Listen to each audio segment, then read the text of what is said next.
लोकसभा चुनाव में साथ लड़ेंगे पर विधानसभा में अलग लड़ रहे, तो विधानसभा में किसके खिलाफ लड़ेंगे? अंग्रेजों ने भी इस मुल्क के ऊपर बहुत जुल्म ढाया, लेकिन ये मुल्क की आवाज खत्म तो नहीं हुई। आपकी पार्टी जो बनाई गई थी वो भ्रष्टाचार के खिलाफ बनाई गई थी, लेकिन अब ये कहें कि साजिश के साथ आप ही की पार्टी की टॉप लीडरशिप के 2 नेता जेल में। भारतीय जनता पार्टी की जहां भी सरकार लोगों ने नहीं बनाई, वहां क्या हो रहा है? कि ये बड़ी सहूलियत वाली सरकार है दिल्ली सरकार, क्योंकि जब कोई काम हो जाता है तो ये कहती है कि हमने किया, क्रेडिट ले जाते हैं, लेकिन जब कोई काम नहीं होता तो उसका ठीकरा एलजी के साथ फोड़ दिया जाता है। प्रधानमंत्री होंगे अरविंद केजरीवाल। देश में माननीय प्रधानमंत्री नरेंद्र मोदी जी आएंगे तो उनके दुख दर्द में कमी आएगी, अच्छे दिन आएंगे।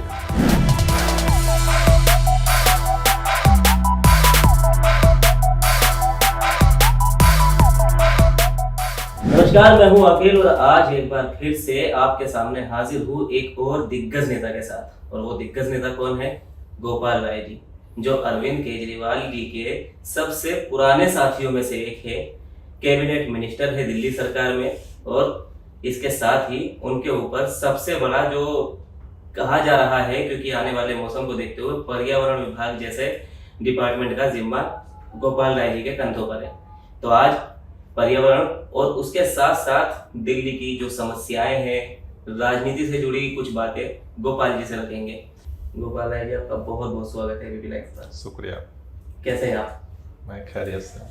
सर, सबसे पहला सवाल मेरा, क्योंकि आप पर्यावरण मंत्री हैं और जैसे जैसे मौसम बदल रहा है, सर्दी आ रही है, तो दिल्ली वालों की भी परेशानी बढ़ने वाली है और आपकी भी परेशानी बढ़ने वाली है।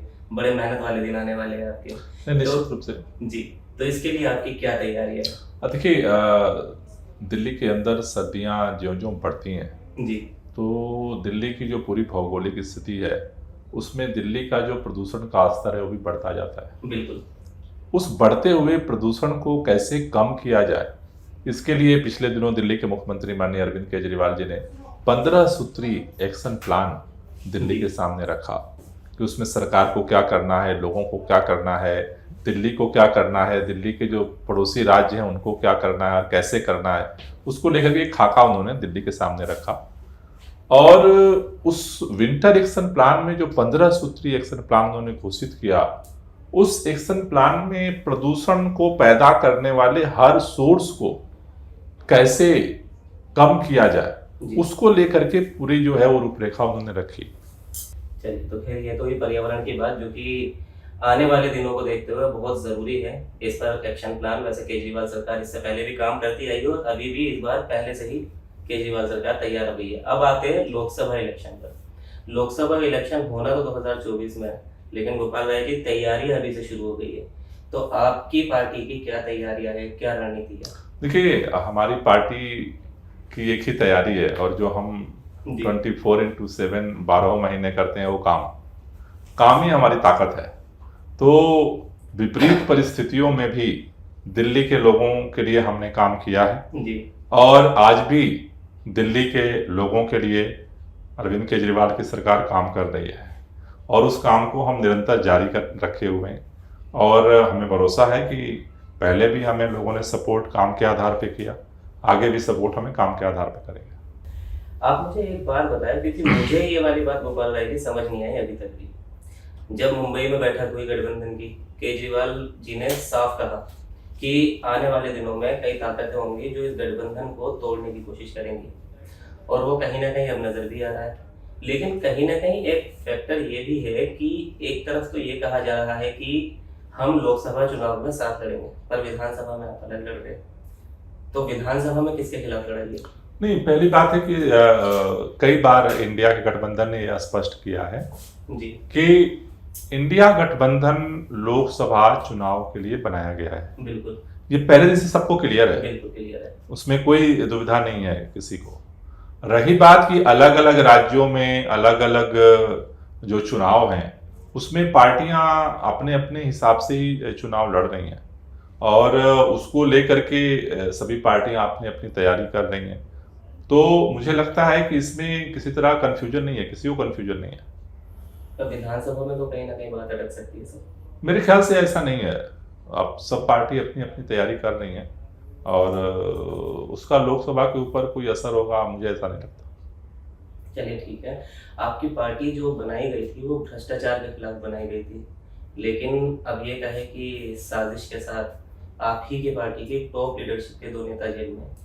तो आप इसे कैसे देखते हैं कि आपके खिलाफ कोई सोची समझी रणनीति चलाई जा रही है? और क्योंकि अब बीजेपी वाले ये कहने लगे कि अब अगला नंबर अरविंद केजरीवाल का है। देखिए उनके हिसाब से तो पूरी पार्टी का ही है।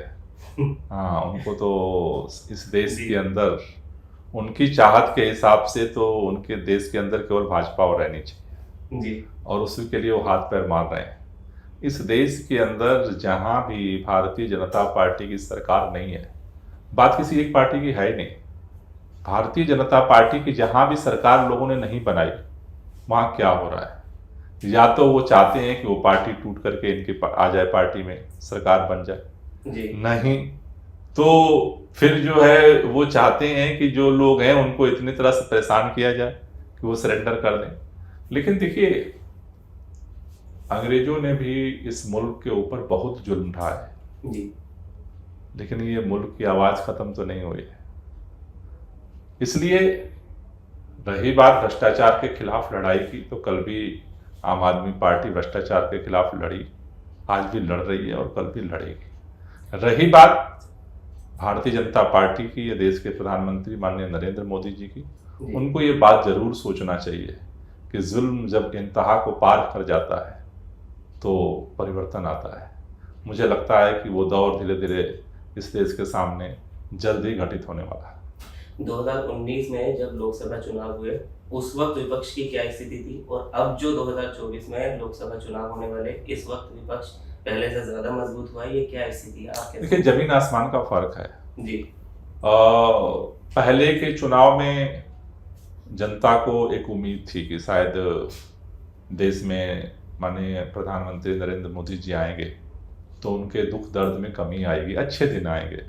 अच्छे दिन का मतलब बेरोजगारी का जो दर्द है उससे नौजवानों को उसका समाधान मिलेगा, जी, मजदूरों को जो उनको नौकरी के लिए दर दर भटकना पड़ता है, सही से तनख्वाह तक नहीं मिलती है, उसमें समाधान होगा। किसानों को उम्मीद थी उनको एमएसपी मिलेगी, उनके ज़िंदगी में भी थोड़े अच्छे दिन आएंगे। जी, महिलाओं को भी उम्मीद थी, लेकिन धीरे धीरे धीरे धीरे धीरे धीरे सबने देखा अच्छे दिन तो केवल भाजपा के और प्रधानमंत्री जी के आए, बाकी तो सब लोग वैसे ही टकटकी लगाए बैठे हैं। इसलिए लोगों के मन में एक बात है कि हमें परिवर्तन करना है। परिवर्तन के लिए पिछली बार अपोजिशन अलग अलग अलग अलग अपने टुकड़े टुकड़े में लड़ रहा था। जी, इस बार के चुनाव में इंडिया गठबंधन बनने के बाद देश के लोगों को जो परिवर्तन चाहते हैं उनको एक सामूहिक और सशक्त मंच मिल चुका है, और जो निश्चित रूप से भारतीय जनता पार्टी के लिए सबसे तनाव का कारण बना हुआ है।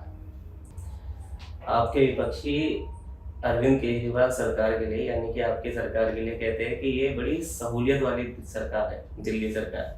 क्योंकि जब कोई काम हो जाता है तो ये कहती है कि हमने क्या क्रेडिट ले जाते हैं, लेकिन जब कोई काम नहीं होता तो उसका ठीकरा एलजी के साथ फोड़ दिया जाता है।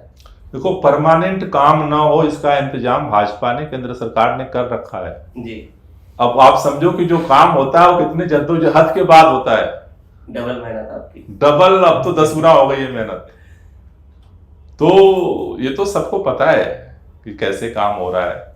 अब मेरे ख्याल से अब तो दिल्ली को भी पता हो गया है कि ये दिल्ली में क्या चल रहा है, लेकिन उनको इस बात का सुकून है कि अरविंद केजरीवाल जब तक मुख्यमंत्री हैं जी, जनता के लिए काम किए हैं और जनता के लिए लड़ेंगे, और इसी भरोसे पर लोगों की दुआएं हमारे साथ हैं और हम उसी मिशन में काम कर रहे हैं। दिल्ली जीते, एक बार नहीं 3 बार जीते, एमसीडी भी जीते, पंजाब भी जीते आप।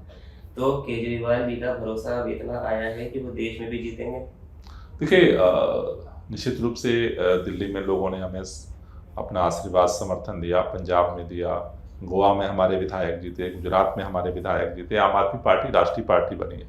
लेकिन अभी जो सिचुएशन देश के अंदर है, देश में जो भी हमारी ताकत आज है, जनता का समर्थन है, उसको हम इंडिया गठबंधन के साथ मिल करके और पूरे देश में परिवर्तन हो, इसके लिए हम मिलकर काम करने के लिए अपने प्रयास कर रहे हैं। प्रधानमंत्री होंगे अरविंद केजरीवाल जी? प्रधानमंत्री बनने की हमारी लड़ाई नहीं है, हमारी लड़ाई है कि इस देश में परिवर्तन हो, जो तानाशाही है वो खत्म हो।